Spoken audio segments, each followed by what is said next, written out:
What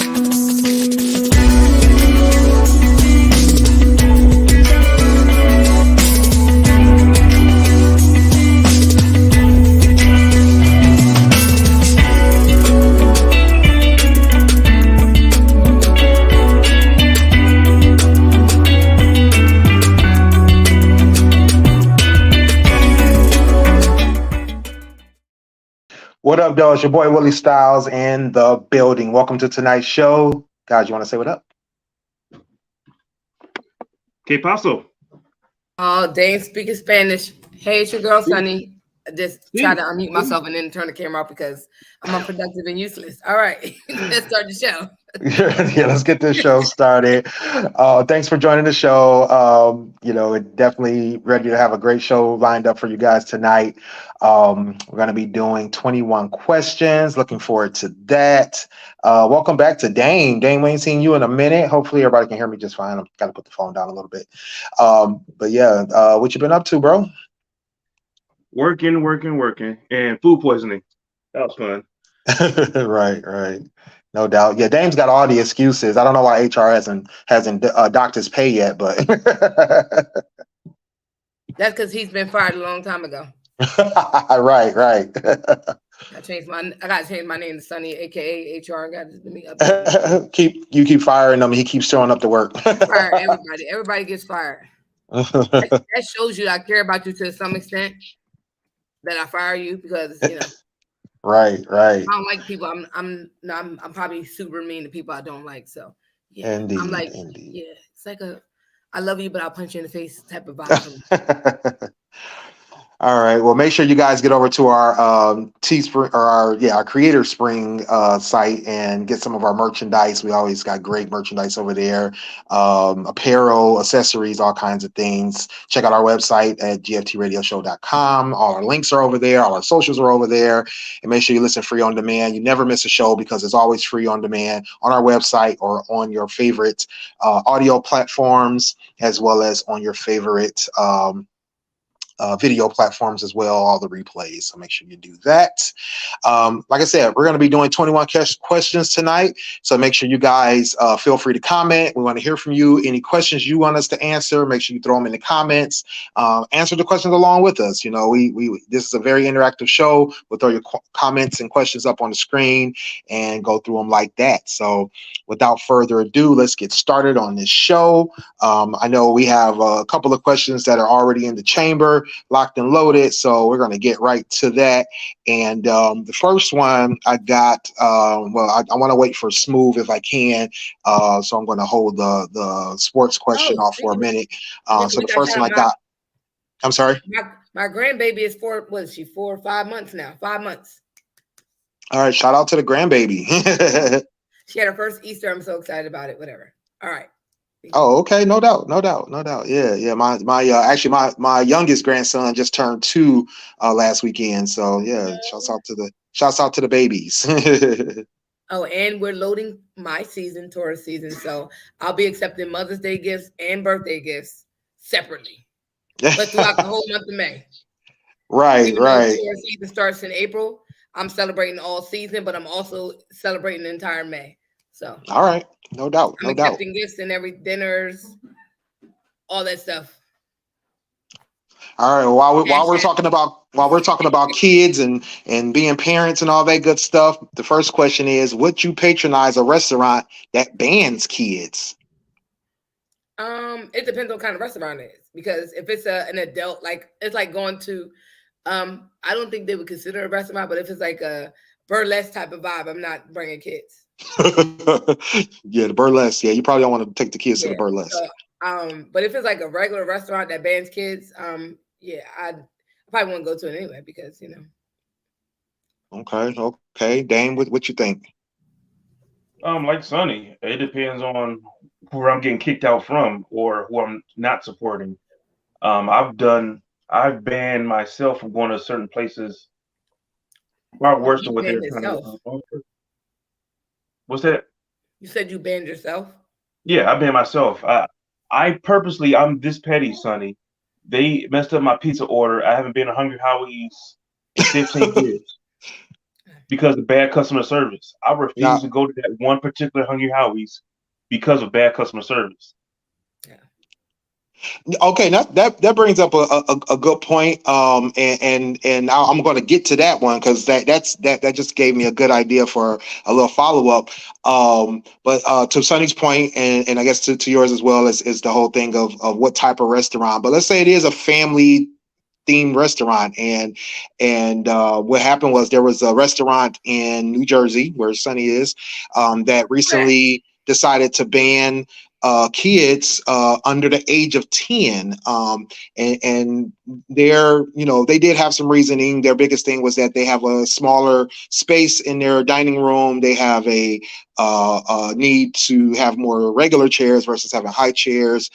They also felt that kids, how they put it, was kids running around and being disruptive, takes away from the atmosphere of the restaurant, as well as creates a hazard. So they are banning kids under the age of 10. So kids run around the restaurant anyway. For I think it's weird because it's a catch-22, because like I said, I have an autistic 10-year-old who's very disruptive at the restaurant. If you don't like, that's why I know as a parent walking in, when we're ordering drinks, I'm ordering him some fries before we even get the meal started. Like, hey, he'll yell out fries because he wants them. So on top of his food, so your kid. If you know that if you're going to a restaurant where it's not like, I think people need to be, it's not necessarily onus on the restaurant, but it's also the onus on the parents. You should know your kid. And I know that my son gets very agitated if the food is delayed. He doesn't like waiting. He's very much his mother. We don't like waiting, except that I'm an adult and I'm more patient. He lacks the understanding of patience because he's autistic. He says he understands that if I say I want this, it's coming. And sometimes I think that people need to be sensitive to certain kids like that. But to all out ban babies, most babies, my daughter brings her baby out to eat all the time. Baby's just in there chilling. She gets upset. She's hungry. Feed her. Bada bing, boom, change her. She's done. She's not screaming all through the whole thing. If that's the case, then people need to start banning babies from flights, because babies, you can go on a flight for 7 hours and somebody's baby's going off. Right. Or not even that, an hour flight and their baby is going off. So I think it's you shouldn't necessarily ban kids. You should I guess you should have the right to ask someone to leave if their kids being uber disruptive or running around, because why are your kids running around the restaurant anyway? It's not Chick-fil-A with Chick-fil-A that has the little thing in the back, or McDonald's where they have like the little place where the kids can go, or it's not a kid-friendly restaurant. So while it may be family, your kids shouldn't be running around the restaurant anyway. Right. Like I said, I know with my son being autistic and how he is and getting frustrated, I know after a certain point we need to go because he can't be there, or I need to take him outside and give him a break because he can't tolerate sitting like that for a period of time and waiting, because he gets irritated. So I know that I may have to take a walk. Like last time we went out, I almost had to take him outside and walk around. He takes his shoes off immediately. Like when he gets someplace stationary, shoes off. Like I have to worry about whether or not he's deciding that we're going to take off clothes and get real comfortable, or like what he's doing. So I'm very mindful of that. And I also understand that even though I may be more tolerant, they may not be. If he's being super disruptive, I may need to go. And I can't really feel a way about it. I would like them to be mindful, but in the sense of how disruptive is he being? If he's having a full-on meltdown, yeah, I might have to go. Because and those are great points, because I think you're right. I think for us as parents, we definitely have to know our kids. We definitely have to be cognizant of the fact that not everybody is used to what our kids may do, or it may, like you said, it may not be the right environment for the kid or whatever the kid is doing, even if the kid doesn't normally do whatever. Because I've definitely seen those situations where a person will be like, oh, they're usually so good, or they usually don't act like this. And it's like, okay, but they are now. So, you may want to, do something about that. And, like you said, if people aren't used to a kid that's having a meltdown, or autistic child that may not be able to sit in a certain place for too long, or have, quirky, activities that they like to do, then it may be one of those things that it needs to either be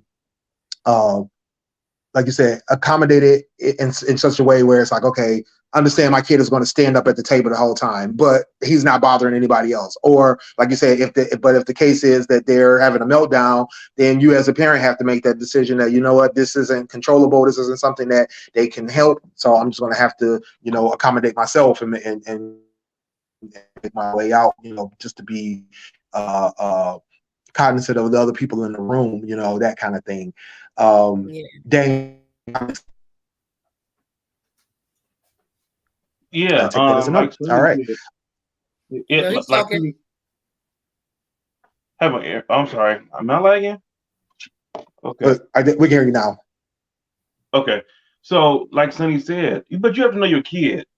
You're not going to take your kid to a high class, not really kid friendly place if they have problems. Like me and Sonny, we have kids that have certain issues, but we're supposed to be in a society where we're supposed to be understanding and more tolerable to kids with special needs. You're not supposed to be just like gawking at them and getting mad at the parent. You know, you should be like, hey, do you need some help or any assistance, like on a flight? Like some people might say, hey, do you need some help with your kid? You're not just going to say, hey, you have to get out. I mean, that's what we're supposed to do in this new society that we live in. But no, people want to have their own way. They want to have their cake and eat it too. Like, oh, kids are allowed here, but not yours because he's screaming and disturbing my dinner. You could have went somewhere else. Yeah. But, you know, I think that's a catch-22 in itself. You know, I mean, to be honest, you know, although because I have friends and family, knowing you guys and your kids and how they are, you know, I kind of can identify for the most part. I can't say every time, of course, because you definitely don't know. But I think the challenge there though is people being able to understand or recognize when it's a kid's inability to control themselves or to be act the way a neurotypical kid would versus a person who just has unruly kids, because most of the time people just don't know. They don't know, or they don't care enough to even know. You know what I mean? Because it's affecting them, and then they don't, or not affecting them. It's not their situation, so they don't know. I mean, let's say in Sonny's case, the knowing how Zay is from the things I had described to me, as well as understanding, his conditions and everything. Walking into her house the first time, I was prepared. I knew what to expect.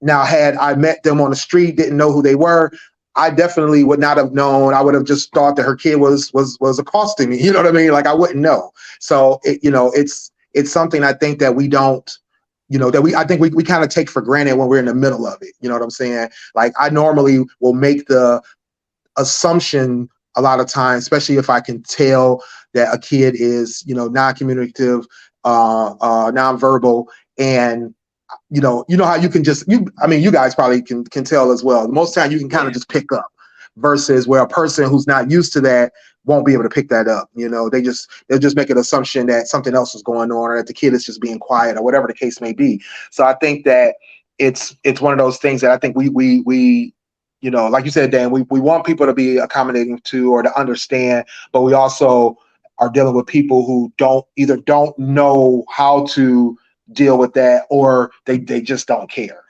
That's the one thing that's the problem. And that's probably the biggest thing, because like, how are they to know? All they know is that your child is screaming and making a bunch of noise.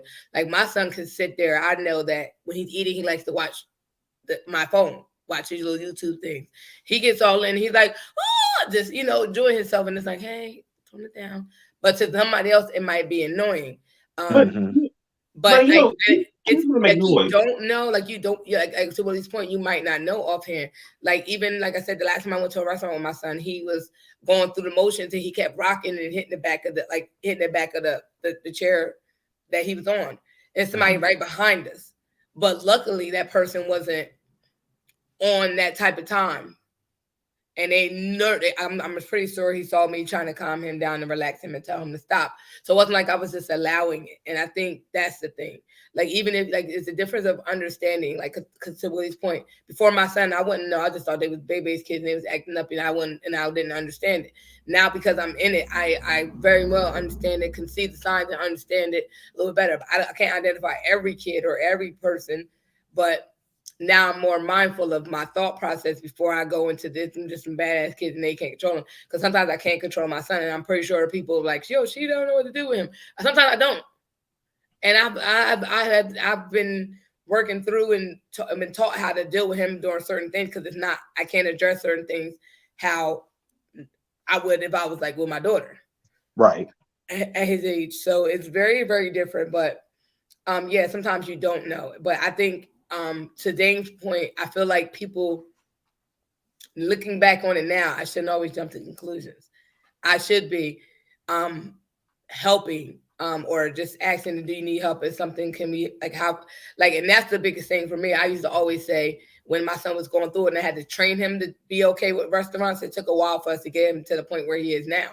Mm-hmm. But I would have liked for the staff, not even the customers, the staff, to be more understanding, mm-hmm. instead of being annoyed and not wanting to have, because I've had staff not want to come to my table. Right. Now in those situations, have you said to them, "Oh, my son is autistic," or "My son is"? I have, and on some occasions, some cases I didn't. One time they really pissed me off, and like how they were addressing me and the situation. Oh, I went off, and I said, first of all, he's autistic and nonverbal, so I'm gonna need you to check yourself before you talk to me. And instead of jumping to conclusions, ask me. I'm talking to you, normal, mm-hmm. and you see me trying to calm him down. Okay. Yes, when I get him calm enough, I'm going to exit the restaurant. But like, I need you to not be an asshole in this moment, because now you're going to piss me off, and pissing me off is a problem for you, because I'll cuss everybody and their mom out. And it was not only them; it was another lady, a couple tables down. It was an older lady. She had to be like a grandma or something. Like, she was legit grandma. And I almost told her I did tell her where to go and how to get there. But like the staff, I was trying to be patient with them. But like, now you're on the same type of time she is. And I need y'all to stop being assholes. Like, it's not like I'm sitting here letting him do stuff. He's like, at that point, we were waiting for the check. She took long. And we were waiting and waiting. We had been done. So he was ready to go. Right. Your synopsis was to get me out the restaurant, and I almost didn't pay because y'all pissed me off that bad. And then the lady was like, well, we're trying to have things. And I started to say, well, you could pay for my fucking food and everybody at my table. Like, that's I told her off, but I didn't tell her that. But like, that's the point y'all almost had me at, where I wasn't even going to pay because you were being an asshole. Not that the food was bad, but because at the end you were being an asshole. And I explained to you that he was autistic, nonverbal, and he was getting frustrated. And I was trying, and like, you see me trying to calm him down. But all that looking at me, pointing and all that, and saying stuff like I can't hear y'all, I have a problem with that. That's bad. So they caught me, and then on top of that, I had to drink. So now you get cussed out in a restaurant. Right. And I almost didn't pay y'all because I said to the manager, "You're lucky I paid." See, some people don't sat here and let him fuck up everybody's day because y'all was on the same type of time. So I was gonna let him do whatever he needed to do and fuck up y'all whole thing and be okay with it. Right. And walk out there with absolutely no problem, like without a care in the world. Y'all got the right one. Go ahead, Dane. Some people don't know how to read a room. I mean, because if I can see that you're a single mother and you're having an issue, or your child is having an issue, that's when you say, hey, do you need some assistance, staff or customer, patron alike? But if you got a whole family there and nobody's doing anything, that's when you'll probably want to get upset, because you see nobody's doing anything. That's when the frustrations actually kick in for me. If you see no effort or no effort being given to the child's unruly behavior. But it also goes to, what I would say, being inside the situation, knowing now what I see now about the kids being disruptive. You can tell when somebody is being a butt or they're just having a moment. And some people just don't care. Right. Some people can see the situation, and just because it's not their family or a friend or relative, they be like, nah, no, I don't appreciate this. But if the shoe's on the other foot, they want the same courtesy. Yeah. Right. No doubt. Yeah. Like, I've got no kids, but I've never been like a complete. Like I've seen a boy shout at his mom, and I was like, she gonna shout at him. I want to slap him, but like I'm not, outwardly chastising a kid unless they just completely disrespectful. Then I might tell them where to go and how to get there. Right. But would you patronize a restaurant that would ban kids, Willie, or did you already answer? So yeah, no, I feel the same way you guys do in terms of I definitely look at it from a standpoint of what kind of establishment it is, because I look at it like this. We go to bars, we go to certain adult themed restaurants, we go to nicer restaurants, and I'm definitely not taking my kids, so I'm definitely going. And then there are situations where there's restaurants where it's more regular. Goes what we would call a regular restaurant, and I would expect them to allow my kids in a situation like that, like the one that restricts 10 and under from coming in.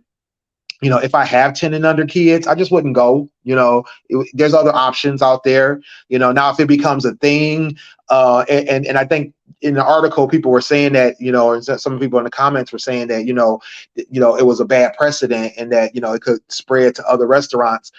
And, I agree that to a certain extent, things could expand on that. But I think that for the most part, a lot of restaurants and a lot of companies depend on, those kid dollars. So I think there's always going to be options. There's always going to be places you can take your kid, your 10 and under kid or whatever the case may be. One thing that stood out to me in the article was that there was some kind of policy in, I think it was Singapore, where there are certain restaurants that are allowed to charge a surcharge if your kid is unruly.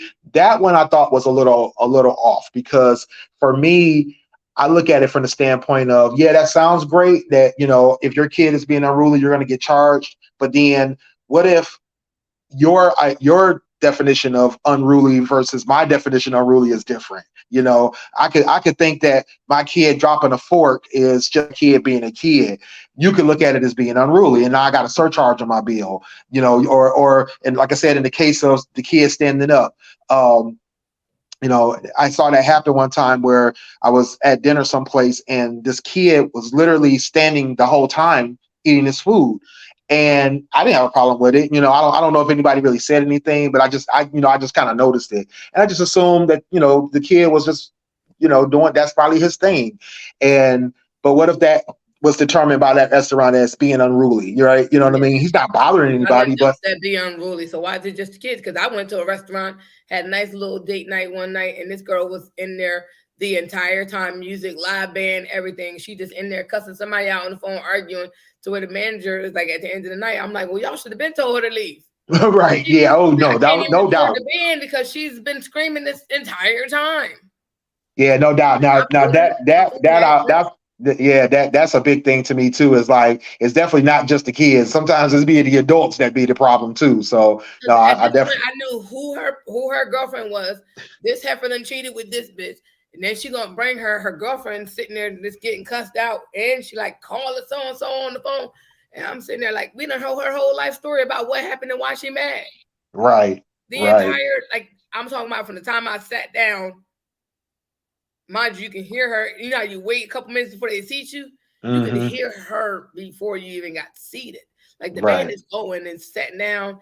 We don't order. You gotta wait for your food to come, eating it. You get some dessert. You grabbing drinks still, and so you still going? They don't want her to leave. Should have left at the beginning of the night. Right. No doubt. So I'm gonna go to the next question. And don't forget, folks, make sure you guys, comment, throw your questions down there. If you want us to answer certain questions, definitely feel free to comment. We always love to answer questions from the audience. So definitely, don't be shy. But yeah, the next question I have, I'm gonna try to wait a little longer for Smooth, so I'm gonna go to a different question again, because I definitely want to get into this Angel Reese situation. But I'm gonna ask this question here: would you buy an elaborate headstone for a loved one? So, and what I mean by elaborate is, they have headstones now that are, they got hologram images on them. They got, big, huge ornamentations. I mean, I don't know how much these headstones cost, but they could be 10, 20, $30,000, who knows? But, would you pay for something like that, or would you buy something like that for a loved one when they pass away? No, I think people go. I mean, you could do what you want, right? You could, if you got the money to go buy something that's unproductive and wasteful, and when you die, it's still going to be there, and nobody's going to be able to see it because by a generation later, it's just a headstone to somebody that nobody's going to visit once that person dies off. No, I've told my daughter under no circumstances are she to go to spend a bunch of money unproductively. I mean, keep that money for what it's more important towards. Don't go spending that. So for me, no. I think people get caught up in the showmanship of a lot of things, funerals being one of them. And you want that person to go out and feel like they were loved and show everybody that they love them. But doing all that doesn't mean all that, to me, at least. Like, that's just my personal opinion. It's not the opinion of GFT Radio.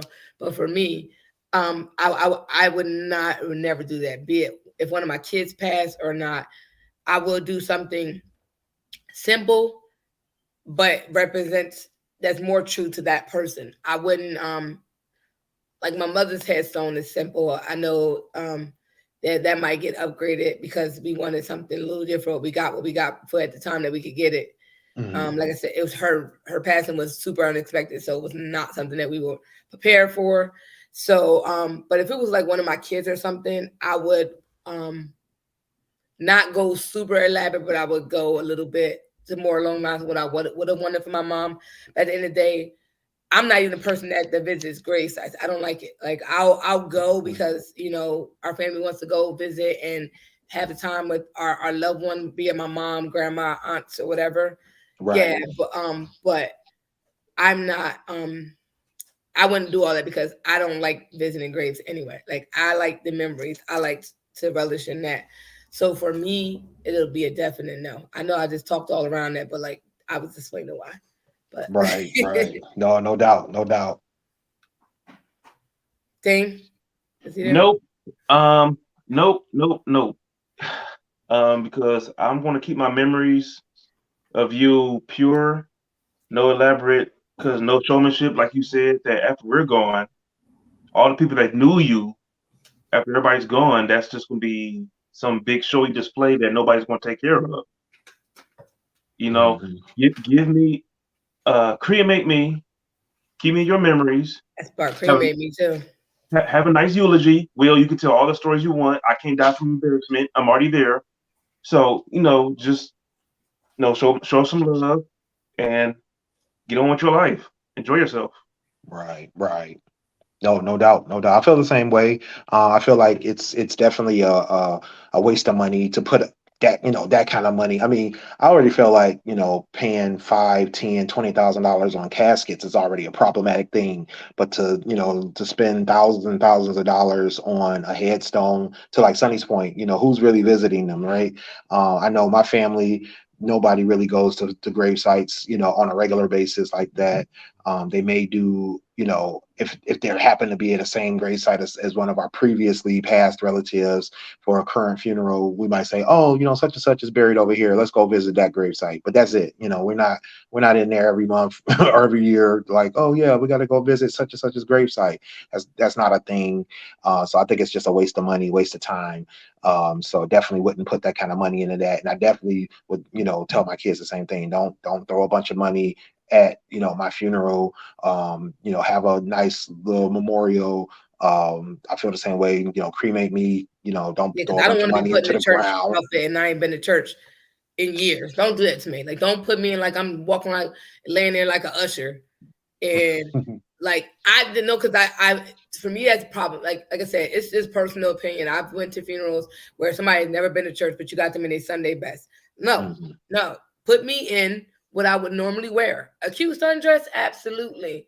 If it's but like I told my daughter, you can do whatever you want. Like when I go, I would like for you to cremate me. I would like for you not to put me in the outfit or whatever, because all that, like when you look at funeral costs, like when my mom's funeral, you pay for everything, and all they're gonna do is cut these clothes, put them on your body, and then they're gonna take them off. Like it's no sense, and every little thing that you spend on for that it's crazy to me. Like you said, the caskets is cost. Like cremate me, put me in a little urn if you want, throw me into the ocean, which is where I want to be. But like I understand that the funeral is not for me, it's for the people that precede for me. the living. Yeah. But I just told my daughter, like, I wouldn't prefer you do something. I'm a simple pimple, so I'm plain Jane. Do something real simple. Right. But you no, gotta be all extravagant. But I know because I'm your mom, you're gonna do a little extra. But can you just scale it back for me, and then save the money for you and your brother, and now my grandbaby? Like I don't want. That's where, because at the end of the, if I go, this house is yours. You need to be able to pay it. All the bills that come with it, you need to be able to pay it. Right. And that's showing love. And that's showing love to your family too, because if you think about it, the funeral costs, you're putting yourself more in unnecessary debt. It's like 12, 15,000 to get like a good funeral, like a secular one. No, that's like a regular mediocre funeral to 15. Yeah, and if you're not having it at church that you got to pay, you're talking 25,000 at your funeral home. Real simple, real no programs. It's real limited. That's at best you paying that at the lowest. Right. And because I'm pretty sure since my father died, everything's gone up from 1987 to now. I'm pretty sure the funeral costs have astronomically risen, just like everything else except for my paycheck. You got to pay for the church. You got to pay for the programs. You got to pay for everything. Paper. You got to pay for people to do cut the hair, do your hair, makeup, if you're a woman or trans. You got to pay for people to sing the song. Everything. Right. But yeah, no doubt. All right. Let's go to the next. Yeah, next question. All right. So if anybody knows me, they know that one of my guilty pleasure TV shows that I watch, two of them actually, are shows about getting into relationships without knowing the person ahead of time. So this question was based on that. And if we still did, some people still do arranged marriages, but if arranged marriages were a thing, who would you trust in your family or your friends to pick your spouse for you to have an arranged marriage? Nobody. He said nobody name? Nobody. I barely know myself to pick my wife. I'm surprised I got Jasmine. I don't know how I got it, but I did. I'm excited about it. Right. I'm keeping her too, Sonny. She dealt with me almost 10 years, Sonny. I'm keeping her. She staying with me by my side through my craziness. Yeah. For me, I got a couple people that I would put on that list because I know that they know me. My best friend would definitely be a definite person. I know her and she knows me, so inside and out. So I know I have an idea who she would pick because she's a jerk, but like she would think that person's good for me. So whatever. It will be her. My daughter is an asshole, so I definitely got to pick her. She's like, let me see. But I don't think she would get the look I'm going for, but she will find somebody. So my best friend had to check her on the looks. Right. No doubt. Qualities will be dope for my daughter. She would pick somebody with good qualities, but I think she would not do the looks part for me. Oddly enough, my ace Kenya, I would definitely have her on the team to pick somebody. And then I have to throw in my male best friend, just somebody that knows me and knows that other side of me. So it's like all four of them, my two besties, my daughter, and my ace. I think they will be able to find somebody, and I would trust them enough that I think that they will pick somebody good for me. No doubt. But that's good though. I mean, knowing, especially saying that your daughter would even know, that's kind of cool to hear that. I think a lot of times our kids don't really know us well enough, to make a decision like that. And that's dope that your daughter knows you enough for that. So that's really dope. She would pick somebody that she would want to see me with. Right. She has been on a few occasions where she asked me, why aren't you talking to so-and-so anymore? Why aren't you dating this person? Or I have instances where she has given a guy my number. Like, oh, so your daughter's trying to hook you and up. Oh, she's wow. Okay. mean. And she's mean. Wait, Right. your daughter's keeping you out. Your She doesn't daughter's like keeping you. anyone. So for her to, this is the same girl who tells people to get away from me. Right. Right. So for her, I think quality wise, in seeing a man, she has seen, I need at least two people that I know that one person I dated, she was like, why aren't y'all dating anymore? I liked him. And then the other person, she actually gave him my number. And this man, wow. I'm not going to say who he is, but she gave him my number on some, like, listen, if that don't work out, here you go. Like, oh wow. Oh, she tried to slip him up from his current situation. Okay. Yeah, Okay. she doesn't like anybody. So for her to say that about those two people, I know her, that she would pick somebody that she feels is right for me, because she's seen the men I've dated. Like, why are you dating him? I don't like him. Not that she don't like him, like it's bad, but like, you could do so much better, Mom. That's how she is. So I would definitely tag her in. No doubt. Smooth, what up though? What's going on, people? Oh, shoot, chilling. We've been waiting on you. We got a couple of questions we got for you. So, but before we go to those questions, the current question is, who would you trust to pick your spouse for an arranged marriage? Friends or family? No one. No one? No. Like Dave. No, not a soul. Got you. Smooth, like ain't nobody know me. Nobody know me like I know me. Nobody know. So how do you gonna pick me? It ain't really that. It's like, when it comes to women, don't nobody really know my taste. Mm-hmm. And like when we had the discussion before, it's like, me personally, I'm looking for something new. You feel me? Because obviously everything, whatever my type was before, wasn't it at all. Mm-hmm. You feel me? Good point. And I'm not really even interested in whatever I dealt with before. Oh, right. You feel me? So, spirit. I felt it with his spirit. And I mean it. I really, and there's no disrespect. Like, it's no, it's no shade. It's no shade. It's just like, I ain't looking back. So whatever's behind me is behind me. So I'm looking for something new. So I can't, anybody, and a lot of people, like, I'm private with my relationships anyway. So most people wouldn't even know my recent or the recent after that. You feel me? Right. Most people think my last relationship was with my child's mother. Oh, wow. You feel me? That was like, what, 10 years ago, right? Yeah, over 10 years ago. So, you know, and I learned from that, like, keep my private business private. So, like, I don't really, you know, so they wouldn't even know my taste, to be honest. Right. That's why I just had a conversation about being an equal opportunity. Like, if you look at the people I've dated or been in relationships with, you like, nobody is the same. It's like the difference of what made me attracted to that person. It's never the same thing with any one person. So I want a woman to show me something new. I've never had that. I'm gonna be honest with you. I've never had that. Never. I never met a woman or dealt with a woman that showed me something that I never seen before. Yeah. You know what I mean? Okay. Like, it was always something.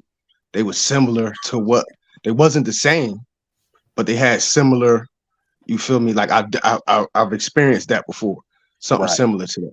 You know what I mean? I haven't dealt with anything that was like brand new, that was like, oh, you know what I mean? So no doubt. That's a good point, though. It's a good point. Me personally, for the most part, I would say my female best friend, she definitely knows me probably the best in terms of the type of women I date, the type of personalities that I'm attracted to, the type of you know, qualities that I'm looking for, or that that's worked well for me, that kind of thing. I would definitely, like, honestly, I would add my mom into the team too, because my mom, she's always been really good, not really with like trying to pick somebody, but just in terms of knowing the qualities that I need in my life. You know what I'm saying? And the type of person that I'm, you know, usually work well with. So she's always given me great advice, either relationship wise or just life wise. And so I definitely would trust her her judgment on that part of it. So I think the two of them together would definitely make the kind of decision where I'll be like, okay, yeah, no, this will work. This will be good. So and I've been there, Smooth, where I've either wanted to try something different. But the funny thing is that my best friend was the one that told me beforehand, like, look, what you've been doing ain't working. You need to do XYZ, or you need to try this differently, or you need to. And so that's why I know that would, that she would probably be able to say, okay, you know what, this person, or, this type of qualities would be, will work well. Or this didn't work well. this didn't serve you and make the right decision. So no, I have a question for y'all. Mm-hmm. This is a bunch of men on here outside of myself. Because I've always heard this. It's better for a woman to have a man that's more into her than she is to him. And that's how a relationship works. Do you think that makes sense? For y'all to be more into us than us into y'all? Nonsense. Pure nonsense. From perception, there's always going to be that one person who thinks that the other person is into them more than the other, vice versa.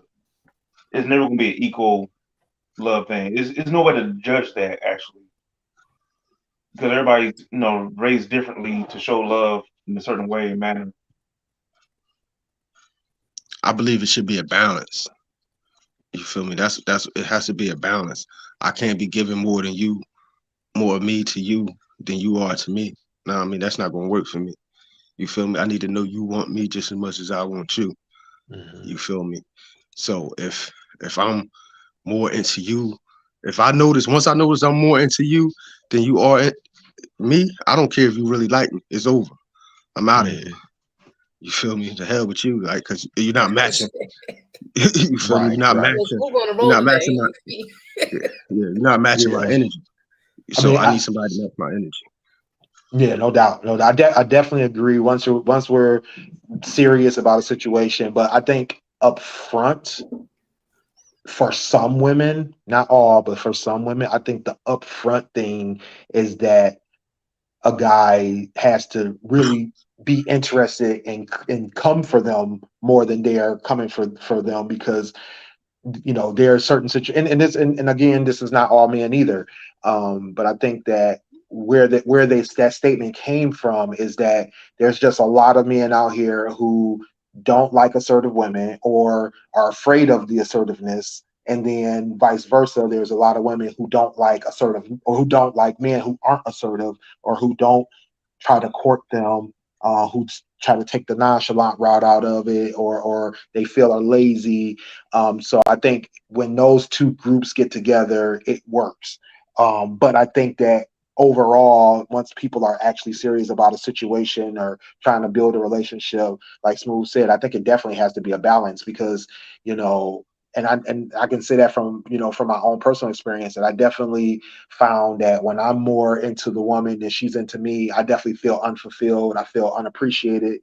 I definitely want her to match my energy.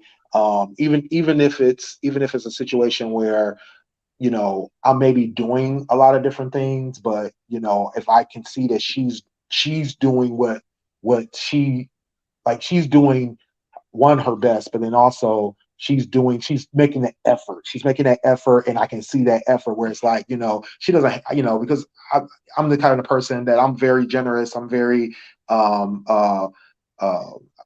creative. I do a lot of different things because I'm like, when I'm courting a woman, I'm courting her, right?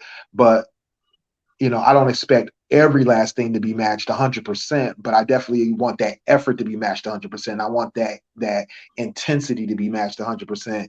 Doing things. That's the thing, really. My bad. I ain't mean to cut you off. Oh no, you're good. That's the thing. You feel me? In the courting process, it's like, I don't need you to do what I'm doing. I don't need you to take me out on dates. I don't need that. Exactly. But what I do need is that reciprocation of affection, that reciprocation of attention. You feel me? Yeah. I need that feedback. I need to know my efforts are appreciated. Because if I notice, if I get any whiff, like I said, that my efforts aren't appreciated, it's over. I'm moving on. And this one thing that happened to me one time, I was going out with this girl, and I was putting in the effort, and it was like her appreciation was definitely not there, in terms of like, she looked at it as like, oh, well, you supposed to be doing this. Oh, I'll do something, and she'll be like, I'll be like, oh, here, let me do this for you, and then she'll just be like, okay, cool. And then it's like, no thank yous, no, and then if I mention it, like, oh, I did this, and she'll be like, oh, you supposed to did that, or feeling like that things that I'm doing isn't meeting up to the standards that she has, because maybe some dude two years ago did XYZ. And it's like, bro, like, it's that right there was crazy to me. You know what I'm saying? So I definitely agree that, that appreciation, because you can, when a person appreciates what you're doing, you know when they're not. You know what I'm saying? That part, yeah, I think that's a big thing then too. I'm just gonna add on to what Willie said, because that's a great point. I hate because women have said that to me quite a few times, just recently too. Like, previously, such and such did this. I'm used to this. Well, where they at? They ain't make it, did they? You feel me? Exactly. Where they at? You feel me? They probably got another woman who appreciate what they did and not, you know what I mean? And you by yourself. You feel me? Expecting me to go above and beyond for you like he did, and you didn't appreciate what. That's all you telling me, is you didn't appreciate what he did. You feel me? You telling on yourself. So you know what I mean? At that point, like, you can kick rock, because literally I just went through that, like, literally. You feel me? So it's like, you know what I mean? You expect me to read your mind. You expect me to, you know what I mean? This, that, and the third. But this is a two-way street. I think females go through that too, because I've had guys tell me, well, so-and-so does this and blah, blah, blah. And this and the third. And it's like, well, go ahead and go with so-and-so. Exactly. Like, and then don't ever tell me. I've had a guy try to date me and tell me, well, I got somebody trying to come at me and you don't really want to, well, go be with them. Go date them, because I'm like, as soon as you compare them, as soon as you say, well, so-and-so does this and you should be, go with that person, because I'm definitely not the one at that point. I'm completely not the one. And it's a thing of, and I think to what you said about stuff being expected and not appreciated. Yeah, I'm going to treat you how I want to be treated. But what you're not going to do is expect that from me and you not get that in return. You don't get that in return, I'm cool. Yeah.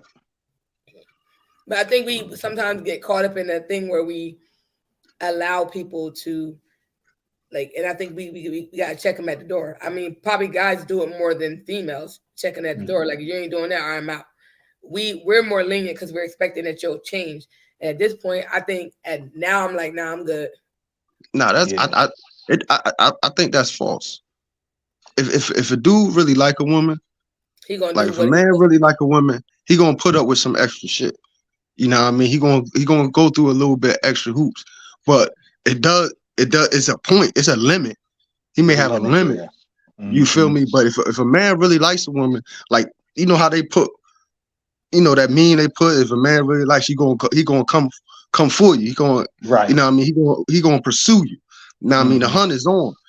But, after a while, it's like, all right, but then I'm gonna move on, because I definitely can find somebody else who gonna appreciate my efforts. Yeah. Only time that comes into play is if you disturb his peace. That's when it comes to play. He gonna cut you off real quick. He said what? What'd you say, Sonny? Now I'm joking, because I said disturb your peace. I think about football season. You can't be interrupted. So I was the same way I feel about football season. I feel about House of Dragons and Game of Thrones. Shut the fuck up. I'll see you in an hour. It depends on what's yours. Like, some people might be the football game. Some people might just be your emotional or inner peace of coming home without hearing nagging.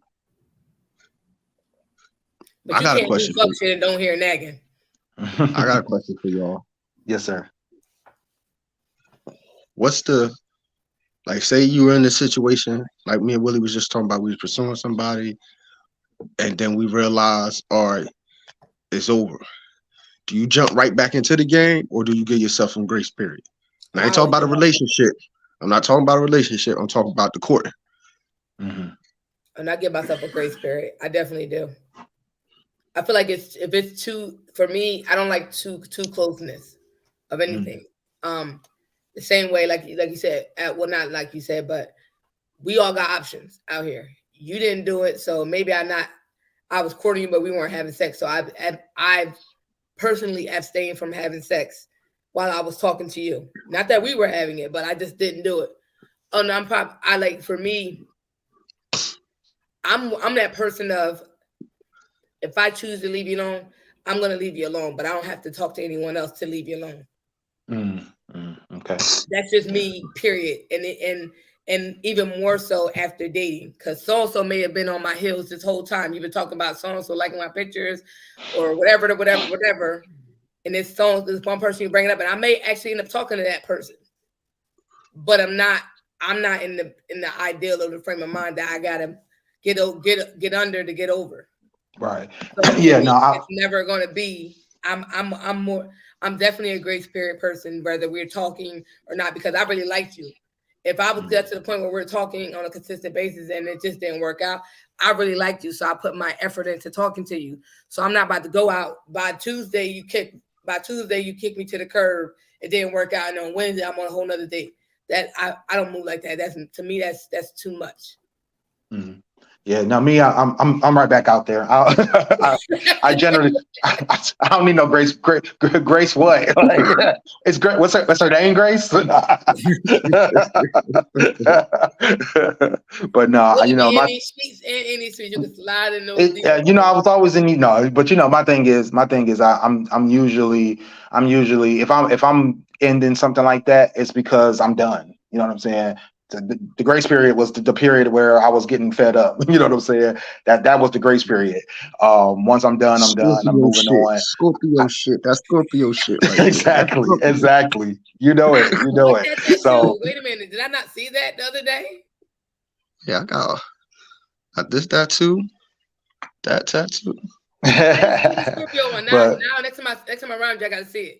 Yeah, but to your point, Smooth, when you put the caveat of not a relationship, that's the difference, right? If it was a relationship, I think not that I have every time, I've definitely just jumped right into the next thing, after a relationship, but there are certain relationships that definitely would warrant, and I definitely would agree that would warrant me to have a little grace period or time to just kind of take a step back.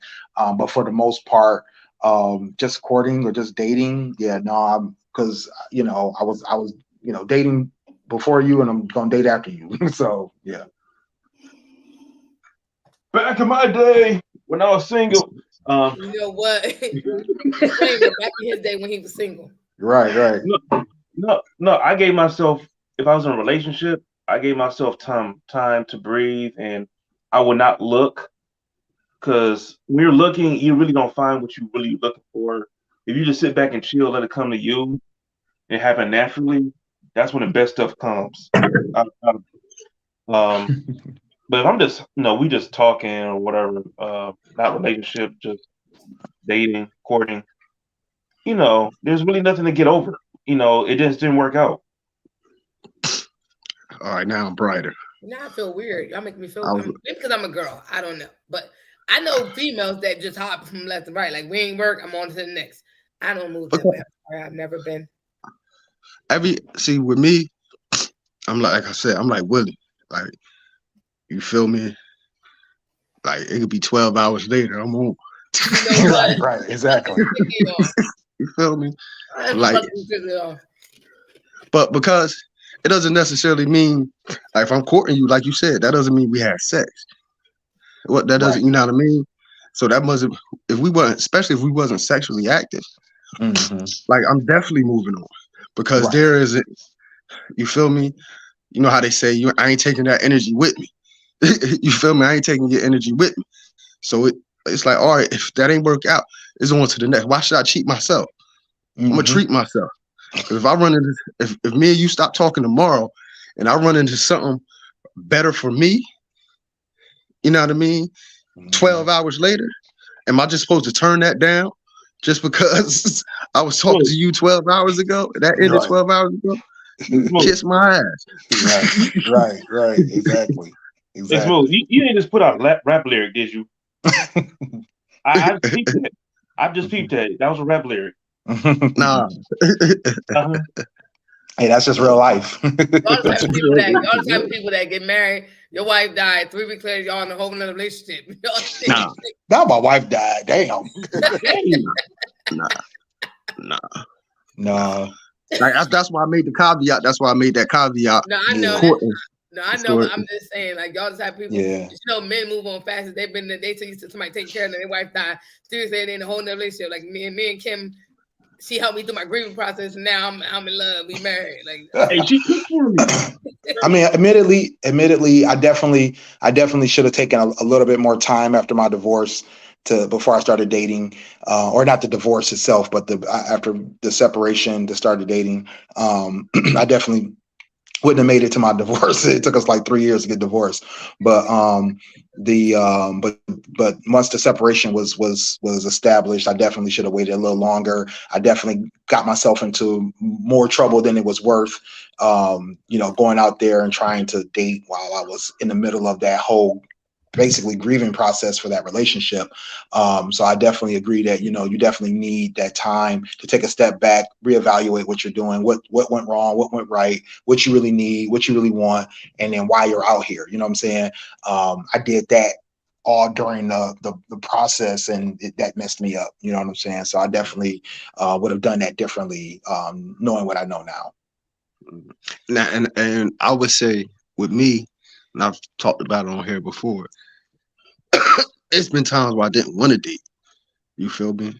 Mm-hmm. Because the process of getting to know somebody sometimes is tedious. Yes. You feel me? Yeah. And then like, especially if you like right now in my life, I'm in the mode, I'm dating for a purpose. I ain't dating just for fun. So if I was dating just for fun, it's like, all right, boom, I'm out there. You feel me? It's whatever. You feel me? But if I'm dating for a purpose, like I am now, it's like, all right, you feel me? I might take a little break because, you know what I mean? Like, unless, like I said, if I find somebody 12 hours later, that's sufficient tissue. You feel me? But like, it's draining getting to know somebody. You feel me? It's draining getting to know some person. You invest time in them. You invest in their issues, like what they going through. And then it's just... It don't work out. That right. shit, I don't got time to start. I don't want to start over. I hate it. Right. And that's why a lot of people end up in messed up situations sometimes, because, they don't, like you just said, they don't want to start over. You feel me? That was my purpose for the question, because sometimes that start over, you can't just, jump right back into it if you ain't ready. You feel me? You might jump back into something much worse. Much more draining. Exactly. Yeah, I think that's definitely a fact right there, because like you said, the dating process is hard, and then getting to know somebody, and then it's like finding out at some point I don't like you, and then gotta go out and meet somebody else. Like, it's just no. I hate it. What's worse? I know Willie got some questions. I got one more quick question. What's worse? Because every time, every situation ain't because, all right, I ain't feeling this person no more and we stop it. Sometimes it's circumstance. So what's worse for you? Starting over or ending something because of circumstance, or ending something because y'all just stop clicking? If y'all understand what I'm saying. When I say circumstances, I'm talking about outer stuff getting into, you know what I mean? Getting into the situation, whether it be a death in the family, loss of job, or space, distance or whatever. You know what I mean? So what's worse? I think circumstance will be it. Yeah, because you always gonna have that what if in back of your head. Always. Well, not even from that. It's like That's a circumstances. great point. That's a great point, Dan. Yeah, I think circumstances is more hard because it's like everything could have lined up except for that one thing, and now it's a hindrance, versus us mutually understanding that we don't click and now we don't work, so let's just move on, versus something happening that causes it, and it's not a personal, not something you did to me or I did to you. So we could have made it work outside of this situation, and now the situation happened, and unfortunately, life took its course. I have a couple situations that I've dealt with in dating wise that were that particular thing. Something happened that it was the loss of focus because of you were dealing with something else. So it was like, well, what if that didn't happen? How do you think we would have worked? Like, and now that's the what ifs, the shoulda, coulda, wouldas. And it's funny because I have those conversations with those people all the time. And it's like, it probably would have worked because it was going so well, but this was an issue and we couldn't get past this. So like, I think that sucks more because it's not intentional.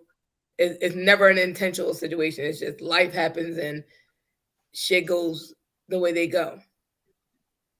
Yeah, no, I definitely agree with that. I had an external circumstance in a situation before, and it was definitely hard because it was like one of those things where it was like, dang, do you get through this? Do you get over this, or do you just say, hey, this is something that we're just not going to come back from properly, or we're just going to waste our time trying to push through this.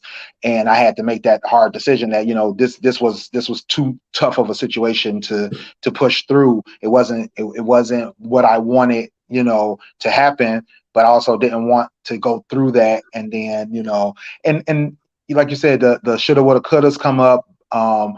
Sometimes you might feel like it's a situation that if everybody put in the work, it could work out possibly, but it's like, what do you go through during that trying to do it? And then, if you make that decision that it's time to end it, then, that's what it is. But that's why it's so hard, because you're going through that. But when it's like, that this relationship is over because it's ran its course, or, things just weren't right, too many red flags, too many things that are detrimental to you, to your peace, to your mental, then at that point that it's time to end. It's still hard, but I don't think it's as hard as something that you're like, dang, like, this is really working, but this thing is in the way, and it's just going to make this not the ideal situation. No, I agree. I'm similar. For me, it's the external circumstances as well, because that's why I said Dame made it. For me, it's exactly what Dame said. What if? You feel me? You always left with that what if. You feel me? Especially if you really like that person. You feel me? Because I've been in a couple situations like that where I really like somebody, but it's too many external factors getting in the way to where we really couldn't make it happen the way we wanted it to, and probably a little impatience on both our parts, but it's always that what if in the background. Not only that, especially if you got a good rapport with this person, y'all really, you're not really feeling each other. Nothing is really stopping you but the circumstance. If y'all get along great, there's no big problems. We're all human, so there's going to be some issues, but that's the worst, because you're really wondering, like, man, where would my life be if this would have worked out? Right. No doubt. All right, the questions we've been waiting on, Smooth. I ain't gonna keep putting you on the spot, Smooth. But we got to talk about this. How do you feel about the Angel Reese Cena controversy? Oh, you couldn't ask me either, huh? First of all, it's the Yayo. The who? Tony Yayo. The Tony Yayo. Oh, okay. I never heard of that, but yeah, because John Cena even admitted it in the old interview. Like, he got that from Tony Yayo in the video when Tony Yayo was coming through a video and he was doing this. So that's why John Cena started doing it. But that's the crux of the whole situation right there. I know that may sound petty, right? But it goes back to white America, Black America, and the divide and the contrast.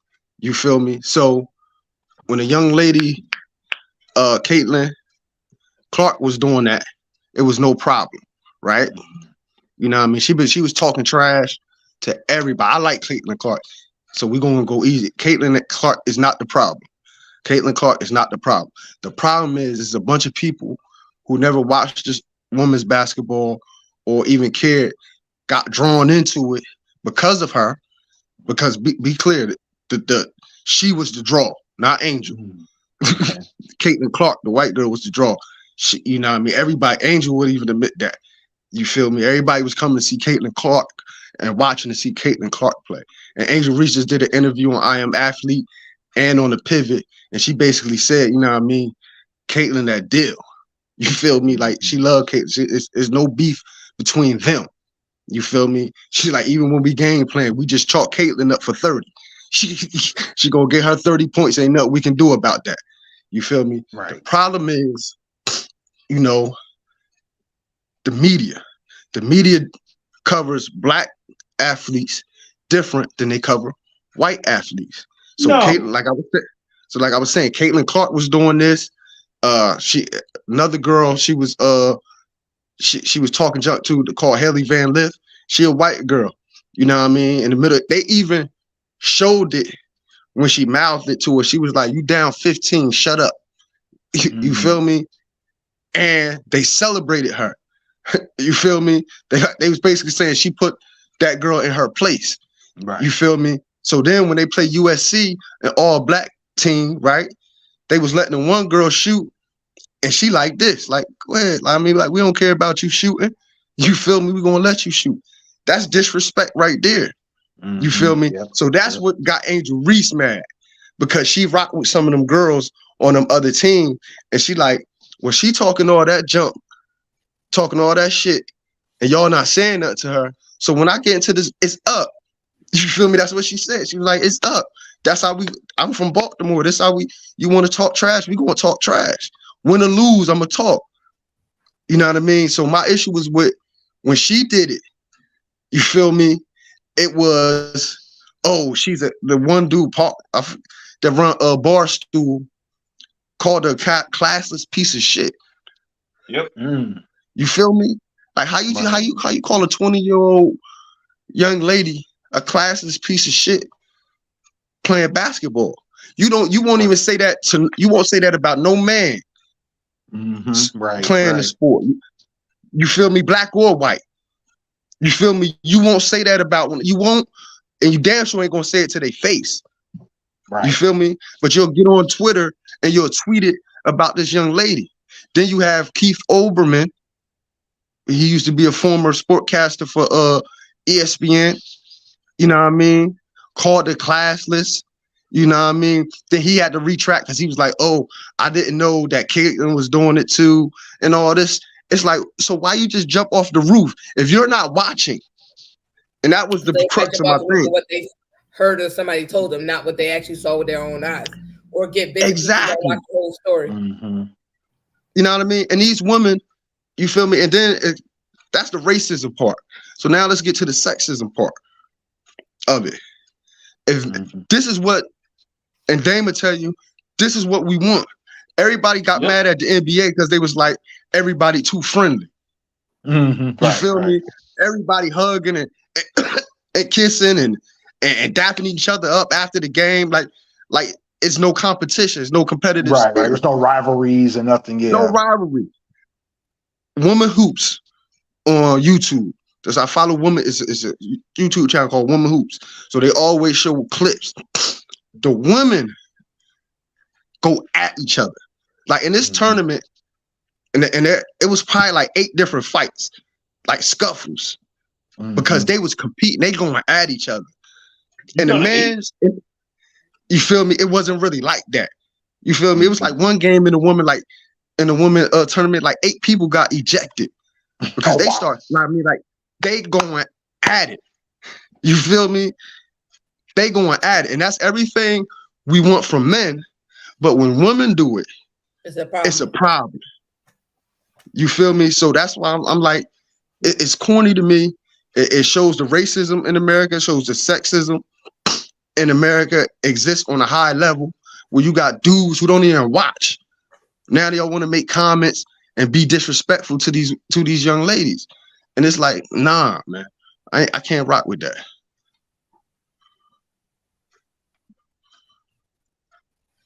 But yeah, no, I definitely feel like the sexism, both of them, the racism and the sexism, is just evident across media anyway, especially sports media. We've seen this with other sports already. We've seen this with bigger stars. You know, we saw that with in tennis with Serena, right? She got upset during one of the tournaments, during one of her matches, and people were, you know, calling her out of her name. They were saying that she had no sportsmanship. They were, you know, they were making rude and racist remarks about her. But it literally, somebody put the side by side of her actions versus like a John McEnroe versus, you know what I mean, other men that have done the same thing or worse. I mean, John McEnroe is probably the worst, and nobody had a problem. Nobody had an issue. Nobody, to this day, nobody even blinks an eye at that kind of thing for men. But as soon as a woman does it, it's a problem. And then add the part about being black to it, it just escalates it. You know what I'm saying? And I think that's one of the biggest issues, is that, like, to your point earlier, Smooth, is that the viewpoint or how critical the media is on black athletes.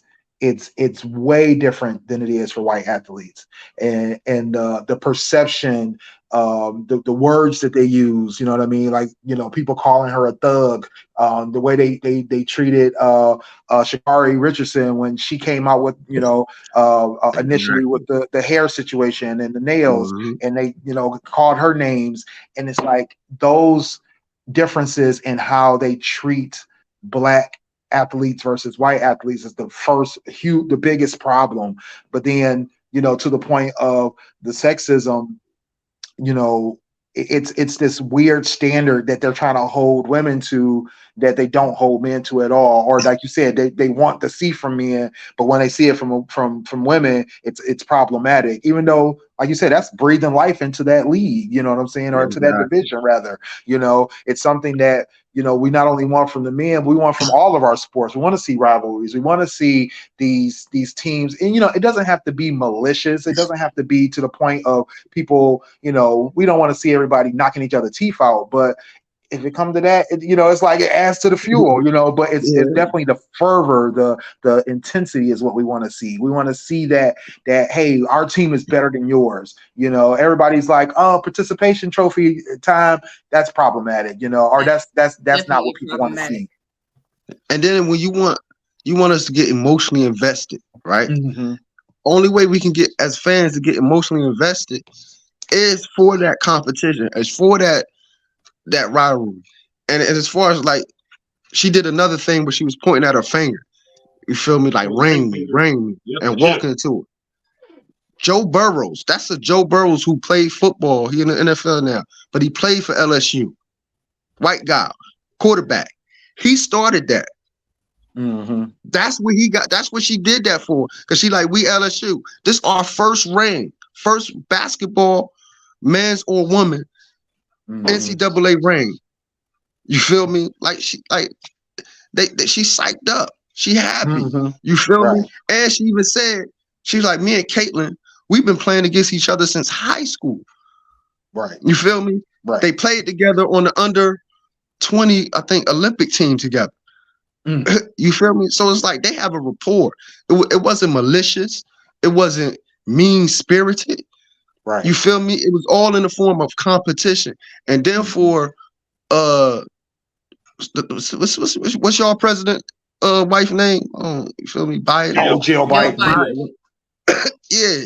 For her to get on there and talk about, we should invite both teams. That was my next question. That was my literal next question. Hey, like, ladies, if you don't shut up, like, when have y'all ever done that? And why do y'all want to do it now? Because this white girl, you know what I mean, got that flame thrown back at her that she was throwing back at everybody else. Y'all wanted her to be the Cinderella story. Y'all wanted her to be the great white hype. But here's the thing. So y'all wanted, since they lost, now y'all want to do something. Y'all want to make her feel better. Yep. This is why I respect Caitlin even more. She was like, that's never happened before. She turned it down. You feel me? And it's another reason about sexism. And I say a lot, and we talked about this before. And I say a lot of times women facilitate that. You feel me? Because Jill Biden was trying to save her. Caitlyn didn't need nobody to save her. Right. You feel me? Caitlyn, like, I'm coming back next year. Y'all gotta I'm a sophomore. Y'all gotta deal with me for 2 more years. Right. You understand? I'm only gonna get better. So like y'all don't have to save me. I don't need y'all protection.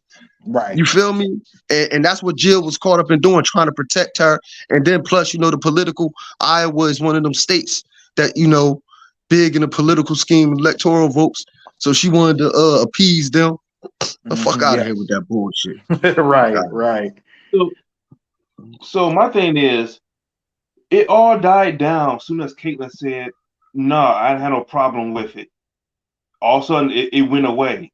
Before then, anybody who defended her was being ostracized and being looked upon kind of funny about this whole John Cena, you can't see me, waving their face and pointing at the finger like Joe Burrow. And I think Aaron Donald did it too when he got his Super Bowl ring with the LA Rams. He did the whole pointing at the ring finger too.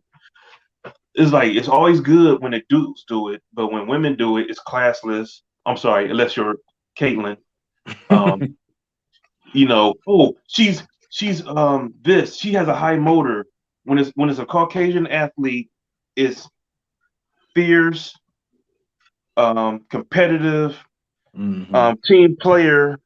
Black person do it, and they don't like you, or they don't know anything about you. Thug, unsportsmanship, and all the negativity that comes with it. Right. And the whole Jill Biden thing, that just pissed me off. I'm like, seriously? Really? You gonna do this now? These girls earn the right to stand on that podium at the president's White House by themselves. Not with the people they beat. Because nobody has done it. The NBA hasn't done it, the NFL hasn't done it, college basketball men's hasn't done it. So why would you start now? But that shows the bias. That shows the bias. Yeah. And I have a problem with Smooth trying to put that on y'all president wife. So y'all voted for him. I ain't vote for him. No, I did not. My ballot was blank. My ballot was blank. I did not vote for that man. Don't say that in public. I've never have supported him at all. I mean, I voted. Y'all know I voted for Howie Hawkins. You know what I mean? That's who I voted for. You feel me? But for Jill Biden, it shows her bias, right? Because it's obvious who she was there to see. She wasn't there. She wasn't there. Nobody was there to see LSU win. Nobody picked them. Iowa just beat the number one team, the defending champs, who was undefeated since last season, haven't lost a game. Caitlyn beat them. Caitlyn and her team beat them. So that was the storyline. She was there to see Caitlyn. You feel me? She didn't give a damn about LSU. And that's why, you feel me? If I agree, Angel Reese took it back. Angel Reese immediately afterwards, like, nah, we ain't going. You know what I mean? We rather go see the Obamas anyway. Ooh. Right? That's what Angel Reese. Yeah. You feel me? So I guess once Caitlyn said what she said, like Dame pointed out, that, you know, we not going. We declined the invitation. You know, that's when I guess somebody from LSU, the coach, was probably like, yeah. Kim Mulkey was like, yeah, we'll go. And since her teammates, and I guess Angel Reese just rolled with her teammates. Y'all want to go, we'll go. Personally, I would have loved if they stuck by their guns. Yeah. You feel me? And say the hell with that White House visit. Y'all didn't want us there. I don't like to go where I'm not wanted. Exactly. You feel me? Exactly. I don't like to go. Doubt. You feel me? So it's like, it's obvious. It was blatant and raw. You know what I mean? Big letters, big lights. We don't want y'all here. We wanted them girls here. You feel me? So I wouldn't go. Yeah. I thought the apology was ridiculous anyway. You know, it wasn't even a real apology. It was they'll make excuses as usual, talking about, oh, well, Jill just thought that all the girls did such a great job. She wanted to include everybody. Like, this is not the time for participation trophies. No, this is a national stage. It's a national championship.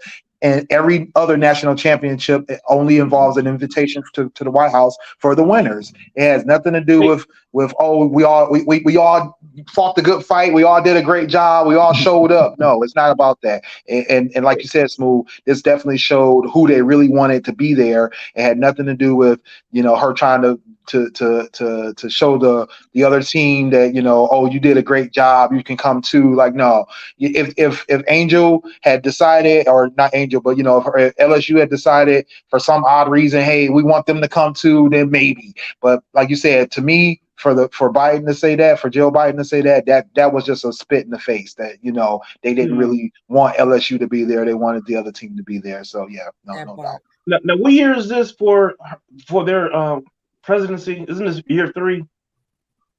Yeah, I don't know how that. Yeah, I don't know how many it's been. I think it's been a couple of years. Because I think next year is the primary year. So yeah, during the pandemic. So 3 years. So what happened to the other 2 years? You didn't invite nobody else. Right. That's one. Good point. And 2, I'm just going to play devil's advocate. Just work with me. Just what if this is just a political thing? Trying to get Iowa that swing state, that swing vote. That's what I said. That's what Smooth was just saying. That's what Smooth just said. Yeah. Just playing politics. But she did about it the wrong way. She should have went to that, like, you know what? I like that school. I like what they did. I'm gonna visit that school, visit the campus, blah blah blah. That would have been much more acceptable. That'd have been much more acceptable. I think that would have been much worse. No, I'm saying from a standpoint of she's the first lady, and if she decided, hey, I'm a go whenever, not during the invitation to the other school. I'm talking about, like, let's say the end of the year, she's like, or the next school year, she's like, hey, I'm gonna go there and say, hey, you guys did a great job. You got me involved in this sport. If she decided to do that next year, instead of saying all this extra stuff this year, I don't think nobody would have blinked an eye. But doing that right now in the middle of them winning, that was unacceptable. Yeah, I would have. I would blink, because to me, that's even worse. Because that's blatant saying this is who I wanted to win. You're going to go visit. You're going to go to the school. You know what type of security and all that's going to take? You feel me? You're going to go to that school because why? Well, that's been done in the past, so that's why I think that'd have been all right. That's been done in the past, so that's what to the loser. Yeah. That's because they wanted them to win. Right. No, and agreed. No, but I don't know if it was Michelle Obama did it for. I don't think it was for anybody that had made it that far, but it was some school she went to, and she talked about that, and she was there. So and then what's his name? I can't think of his name. The president before that, Bush, his wife did it too. So that's been done before. No, I think no, it wasn't his wife. It was him. I think President Bush went to a school that lost. y'all already know how I feel about that Negro. Yeah. So I think it was actually him, not his wife. It was him. He went. So you talk about a whole presidential visit for a losing team. Not, I don't think it was like the Final Four losing team, but they were in the tournament and he went to their school. Yeah, you know how I feel about that. That part, yeah, that wouldn't have bothered. I hate Bush. Yeah. I hate Bush. I think Bush was worse than Trump. I wasn't a fan. You see how Michelle Obama be all hugged up, buddy with Bush. So I can see her doing that too. You know what I mean? Because she just as phony. You feel me? Y'all know I don't rock with them. Y'all know I don't rock. Right. Politicians in general, man. Politicians in general are phony, man. That's my thing. Feel me? Especially at that level. Especially at that level. For sure. Hey, does not reflect GFT radio. Yeah. That's my own personal opinion. Y'all go to my blog for the HR representative to speak. Smooth reviews is not to pick the whole HR family, that whole crew at GFT Radio. While we support him in his endeavors, y'all can go to listen. Y'all can go to my blog, kingstruth.com, and y'all know, and y'all can find out exactly how. Click on menu, go to politics or hashtag politics, and you'll know exactly how I feel about the Obamas, the Bushes, and this old senile dude we got in there now. For sure. So Smooth just got fired for his political rant, and I just got fired for my attendance. I just fired about my Beehive rant, but my show. You can't fire me, bitch. Right. Exactly. So, Will, you doing the show by yourself from now on? I guess so. Pending that sexual harassment case. Tupac say, first of all, you win the click you claim. For real. First off, before we get out of here, because I gotta go, really. What do you think? And I'm getting off race. I'm just talking about women sports in general, because tonight was the WNBA draft. Yes. Right. Tonight was the WNBA draft. Shout out to Leah Boston. She was the #1 pick. How do you think how can you think more people could get interested into women's basketball, women's sports, period? I want to say basketball, the WNBA. My point of view is it's on women. I think more men by far support. There's a lot of a whole lot of men who hate women basketball, but the most supporters of women basketball are men. Mm-hmm. You feel me? Yeah. Women don't watch it at all. I can't think of a woman. No women I know, I can ask who or what player played for such and such team, and they can tell. Yeah, because I like Brittany. I like my husband Brittany, but I don't know what team he played for. I love him though. I'm glad he's home. But that's beside the point. I definitely agree that, it definitely has to be everyone involved, women and men supporting the sport. And I also think that, the seriousness, it has to be taken serious. And now what's going to make people take it more serious? That's the good question there. You know what I mean? And they just got to figure out a way to make it more of a thing where people take it serious. I think a lot of people just don't look at it as on the same level as like an NBA or on the same level as a professional team. Even though we see that college sports still get, respect. But from a importance, from a level of importance, it definitely seems that the WNBA gets less of a importance, in terms of people, how they feel about it. So I definitely agree that it would have to be taken more serious by women viewers, as well as just overall viewership and for ticket sales, I don't know what it is that all of that would take. I'm not a huge sports person as it is. I catch sports when I catch them. I have certain sports that I just absolutely don't want to miss. I'm really into boxing. I've recently gotten into kickboxing, but I can only basically see that on Snapchat TV or on pay-per-view.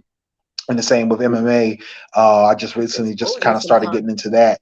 But, when it comes to, taking things a little bit more serious, I think for me in that regard, being exposed more to those things, through the, not just the ads, but through the broadcasting of it, right? How they're broadcasting. They got creative with kickboxing. I didn't really think about kickboxing as a serious sport until I started seeing it more.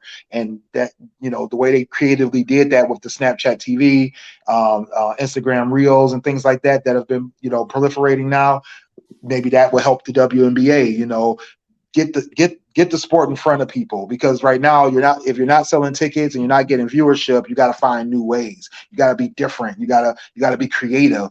You know what I'm saying? Because the way you're doing it for the men is not working for these women. Absolutely. I think, and to agree with that, I feel like I remember the first time I seen women boxing. I'm not a big one of boxing situation, but I've watched more boxing things. That's probably the second most watched sport I ever watched outside of basketball. I'm huge. Like me and basketball broke up at least in the last couple of years. That's beside the point. Like I'm a huge basketball fan.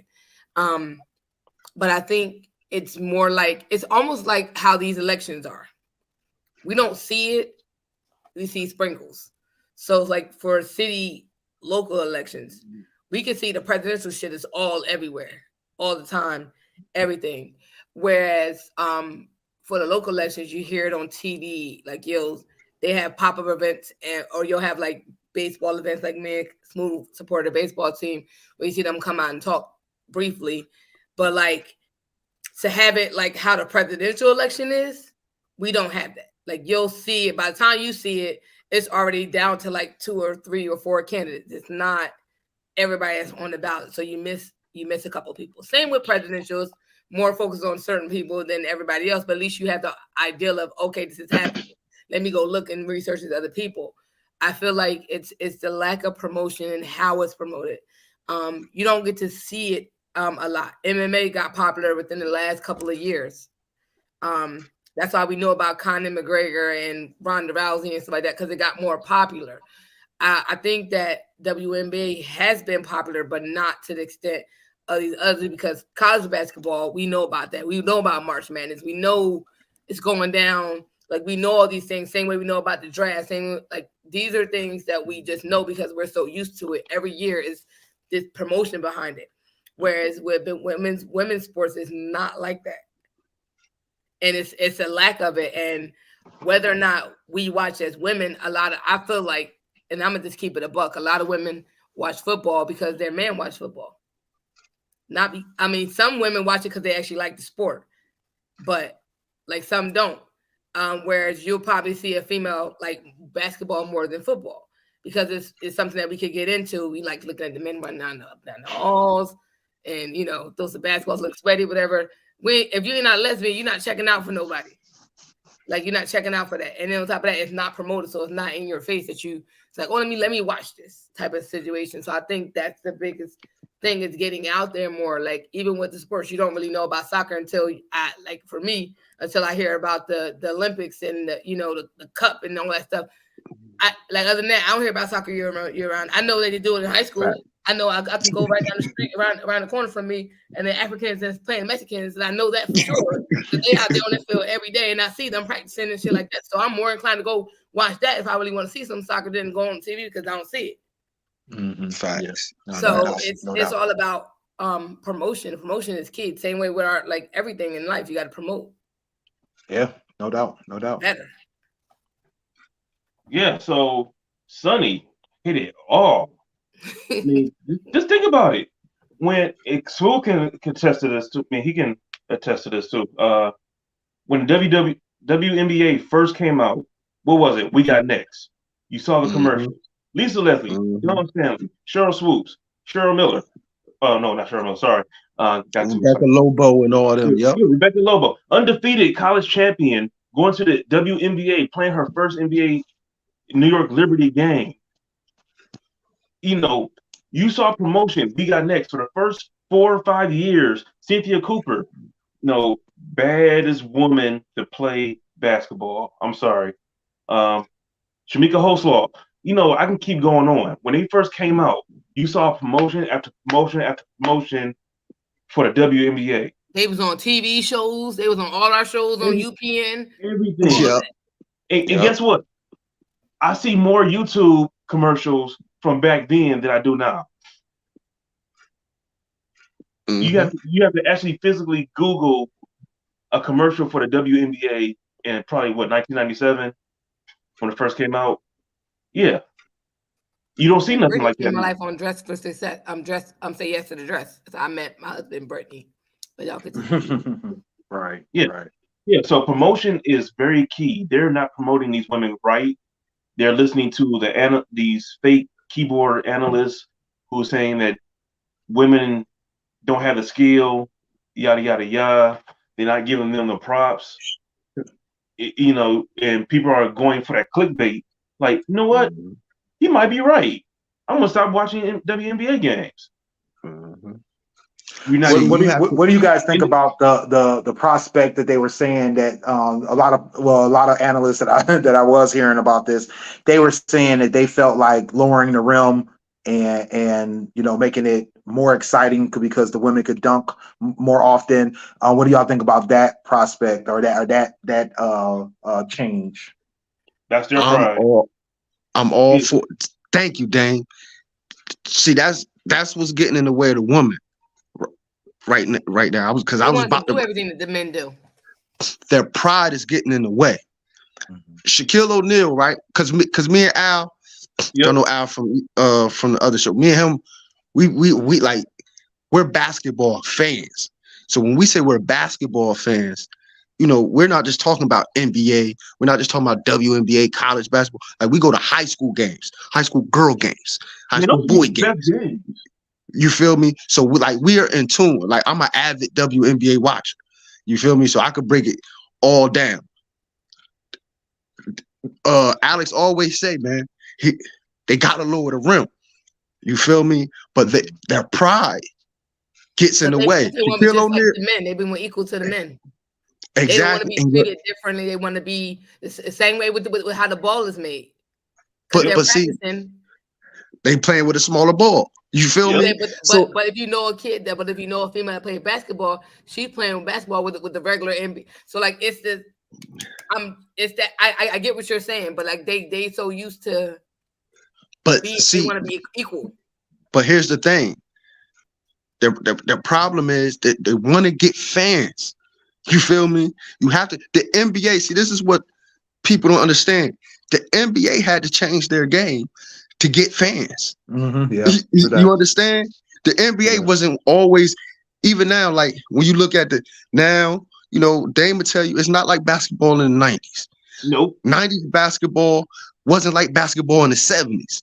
Nope. 70s basketball wasn't like basketball in the 50s. You feel me? They had to continue to change the game to make it more popular. You feel me? To go worldwide. That's what the women have to do, but their pride is getting in the way. Because you have women who can dunk easily. Like you have women who could dunk right now in the WNBA and women's college basketball who can dunk easily. You feel me? But you got people who could dunk better than she ever could. You feel me? Even one of her old college teammates, Michelle Snow, used to go up with two hands and do the Shaq dunk. She did it in the game. You feel me? Quite a few times in the WNBA. But the fact that y'all can't do this on a regular, the fact that we can't see you go up and dunk on another woman and scream in her face when she fall, the fact that we can't see that and enjoy that, why? You're giving us, I love basketball, so I judge basketball different. But what makes the NBA popular is the fair weather fan, not the diehard fan. Right. It's the fair weather fan. It's the one who like to watch highlights, who get their information from the highlights and think they know basketball. That's what makes the NBA more popular. Mm-hmm. In order to get the fair weather fan to the WNBA, you have to give them that storyline. You have to give them that excitement. It's not going to take away from your skill. It's not going, you know what I mean? And especially if y'all want to make more money. Mm-hmm. Yeah. You feel me? Especially if y'all want to make more money, y'all have to adjust. It is what it is because y'all giving us. We can't watch Kevin Durant, LeBron James, Ja Morant do all these crazy dunks, right? And then y'all want us to come watch y'all do layups. Right. And I'm speaking for the fair weather fan. You feel me? I can appreciate the skill y'all have, but the fair weather fan looking at y'all like, what the hell is this? Right. Where's the 360? Mm-hmm. You feel me? What am I doing? They missing layups. Yeah. Right. You feel me? So and because basketball is an evolution. No, all sports evolve. You see what they did with baseball. They just changed rules in baseball to get fans to come back. Mm-hmm. And basketball started out with a peach basket. You think they want to see somebody get a ball out of a peach basket for the rest of their life? No. They change the basket into what it is now. They make breakaway baskets now because Shaquille O'Neal and Darryl Dawkins is killing them. Wilt was so dominant. The reason why you got to paint, we talk about the paint now. Yeah. Wilt Chamberlain was so dominant, and it was unfair. That's how great he was back then. It was so unfair. Like they was like, nah, we gotta change rules. We gotta have the 3-second rules. You can't shoot the basketball from the free throw line and then jump and get the rebound and dunk it, because that's what he used to do. Mm-hmm. You feel me? Like they changed so many rules, and if you don't know this, you know, and that's a lot of things with a lot of players. Period. They don't know the history, so they think, oh, we should just be here and we should just be doing this, and this is how it should be. It's always been a process. There's always been adjustments. Yeah. And so unless they want to make adjustments to get the fair weather fan, you feel me? To get a Willie, to see on Snapchat TV, to be like, oh shit. You know what I mean? This is kind of interesting. You feel me? You have to make adjustments. Yeah. I got to go, y'all. Well, guys, I was about to say, yeah, guys, we got to wrap this up. We're already 10 minutes over, so let's go ahead and get this wrapped up. Y'all can talk about this on the fans' perspective. Yeah, we got to get it together, Dave. We got to get it together. Yeah. Sonny, tell the folks where they can find you. You can reach me at IamSunny_D, Instagram, Snapchat, Twitter, and TikTok. Just uploaded some new TikTok videos. Go follow them and check me at my blog, unreservedlyme.com. For sure. Smooth. Y'all already know who it is. It's your boy Smooth. Y'all can catch me all the damn time on Twitter at eTrentonGroovy, on Instagram at Mr. Wilson 11_11, Snapchat at The King's Truth, and check out my blog. I'm gonna start posting more of my poetry on there. Posted one last week. Go check it out. I'm gonna post one tonight, and you know what I mean. Holla at your boy. Dame. Yo, what up, though? You can find me at Another Level Up on Instagram, Shinlow21 on Twitch TV, and Checkmate21 on TikTok, and Shinlow21 on Xbox too. For sure. And it's your boy Willie Styles in the building. Get at me everywhere at Willie Styles on IG and Twitter. I'm Willie.Styles on Snapchat and TikTok. Find me over at stylesradio.com, listening to all the hot tracks, as well as williestyles.info for all my links. All right, it's been a great show as usual. We will catch you guys next time. Holla. HR. Yo, it's your boy Dame here. Hey guys, it's your girl Sunny D. Yo, it's your boy Smooth from the GFT Radio Network. What up, though? It's your boy Willie Styles in the building. Join us Mondays at 10 p.m. live on Twitch, YouTube, and our Facebook. And if you miss us, don't worry.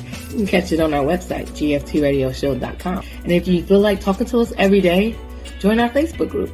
At Join the Conversation, the group where you can discuss all kinds of topics. Catch me also, Fans Perspective, Dope Sports Show. Holla at your boy. You can cop some merchandise over at our store, teespring.com/stores/GFT Radio. You can get t-shirts, sweatshirts, masks, and even more. Next time on GFT Radio, what are we talking about? Join the conversation to find out. Make sure you get at us on GFTRadioshow.com for all of our audio and video